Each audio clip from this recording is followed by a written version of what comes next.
And her husband is very handsome. And I didn't even know that you had a second baby. Where were you at? So now you have 2 babies. Oh my God, I asked you about your first one. Crazy, crazy, crazy. All right, thanks, Onicia. All right, so our next storyteller, Maria Costas. She's been here many times. Her stories are just absolutely a trip, like literally a trip. She just takes you down these amazing pathways, her memories of what she's done in her past, what she's actually done in her past. Absolutely insane, but beautifully insane. Like, I just love hearing her stories. She has her MA in adult education. She helps women who are incarcerated. She bartends. She's just completely amazing. And then a lot of her story tonight is going to be part of her upcoming solo show. More to be announced about that, I'm assuming, Maria? Are you going to let everyone know? Do you have a place? Do you have a title? Anyway, Maria Costas.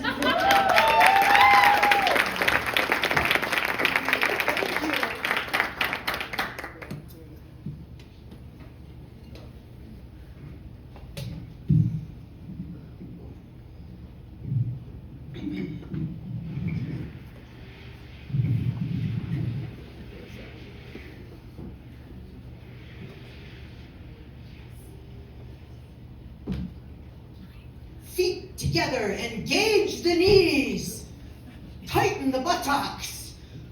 This is Tadasana, mountain pose. We want to be tall, magnificent, like mountains. It's 2023, January, and a friend of mine is giving us, a friend of mine and myself, free yoga lessons via Zoom all the way from Greece. It's time for me to bring my body and mind back together once again, and so I'm excited about taking yoga. Maria, shoulders up and back, shoulders up and back, she yells. She's yelling in yoga. I don't know if my knees and my buttocks are engaged enough, but my mind is engaged, and I am thinking, wait a minute, where's the lavender oil? Where's the incense? Where's the soft voice? And now, ground down with your feet, she says. Ground down with your feet. And open your abdomen. Push up the sky. Push up the sky and open your armpits. Open your armpits. Open your armpits. And then she tells us that we keep our secrets in our armpits.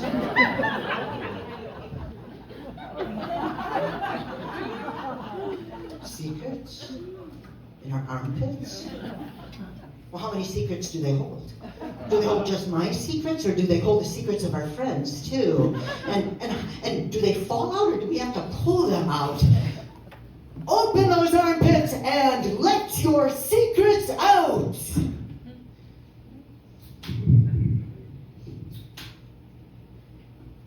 It's 1974. I'm in my second year of college, sitting in biology class. She walks into the room. I can feel her walk into the room. She's got a brown leather jacket on. She's wearing aviator sunglasses, even though it's 10 in the morning. She's not carrying any books. She's got a styrofoam cup in her hand, and she leans over and said, "You want some of my coffee?"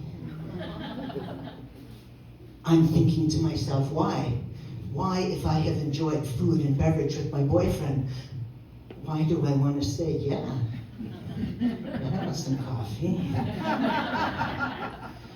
She says, you're probably bisexual. You're probably bisexual, Maria, but don't tell the women. They're not ready for women like you. They're going to think you have a disease. They'll think you're sleeping with the enemy. They won't come near you with a 10-foot pole. Don't tell anybody, God damn it.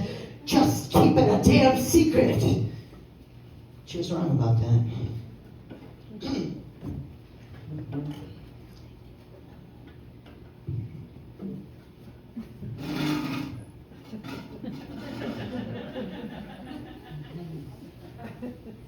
I'm 22 years old. My mother sits me down, and she had met that woman and said, if you hang around lesbians, Maria, you're going to turn into one. Unless you are. Are you? Are you a lesbian? That tone of voice, my stomach got all wrapped up in knots and I could hardly talk. But I knew I had to say something, and so I said, well, if you want to know if I've been intimate with a woman, the answer is yes. Oh my God, she says, and starts doing the sign of the cross. Greek drama. I'd rather you be a whore. I'd rather you be sleeping on the ground with every Tom, Dick, and Harry. Oh my God, this is terrible. In the deepest part of my soul, she said, I feel this is wrong. And for God's sake, don't tell your father. He'll die of a heart attack. You better keep this a secret. Well, even in the 70s, there were other mothers that were like, oh, honey, are you sure? It's going to be a harder life. No, not my mother. She's got to go right for the soul. And it really hurt. It did. It really hurt.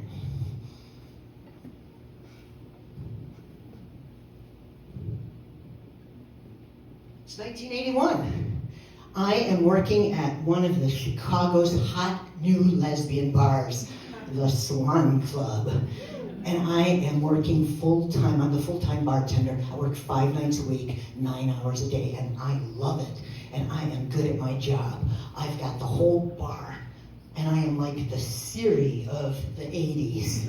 I know every all-night restaurant. I know who's got papers in case you need to roll some reefer up. I know where all the cab numbers by heart. These are skill sets that do nothing for me today. But I was having a good time. Some women came to the bar to just have a safe space. Some came for entertainment. Some came because they were cruising. And some of them had a lot of nicknames too, because, well, it was kind of a secret that they might be there. They didn't really want to use their real name. I met a lot of people. I met Tuna, and I met Remy, and I met Bree, and I met Pate, and then I made really good friends with this woman who leaned over the bar, and she's like, Maria, when did we start naming women after food and menu items? And we had become really good friends. I worked with a woman, Pat. She was the Friday night bartender, and every Friday she would come in and say, Maria, remember your promise. Remember the promise. Promise me, Maria. Promise me if I die, if I have a stroke, if something happens to me, drag my fucking body out of the bar. Don't let my Italian father see me in this bar. God damn it, it's a secret.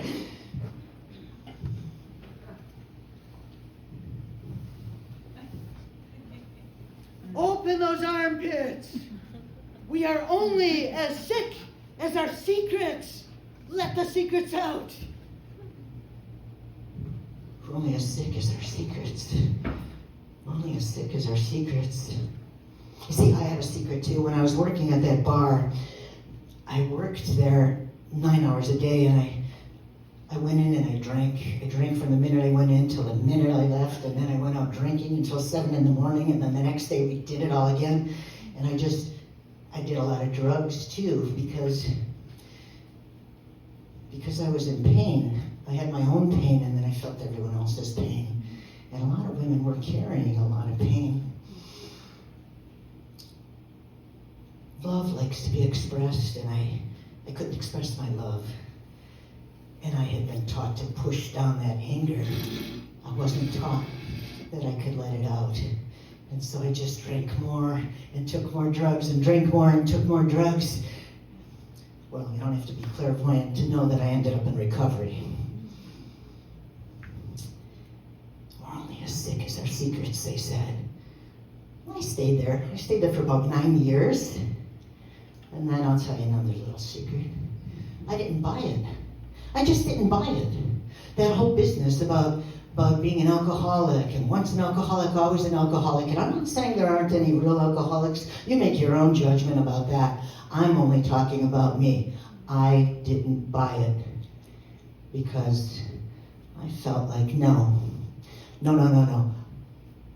I was a woman holding down my anger and my shame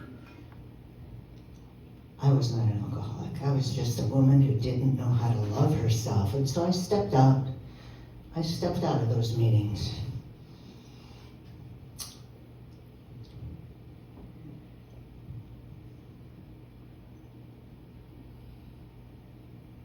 I'm in my 60s now.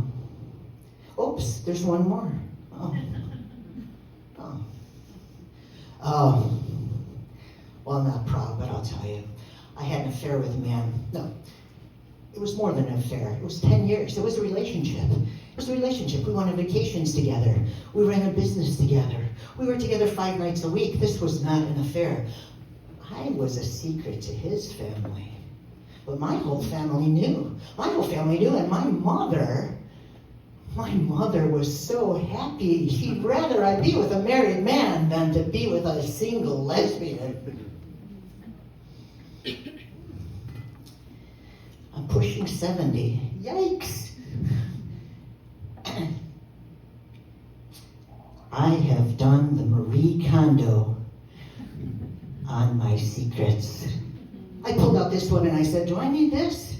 Does that really bring me joy? Do I need this one? This one I'm holding for a friend. Do I need that? Can I just get rid of it? I let them all go. I don't have any secrets. I have no shame. I have no blame. I have no judgment for myself, and I have no judgment for you either.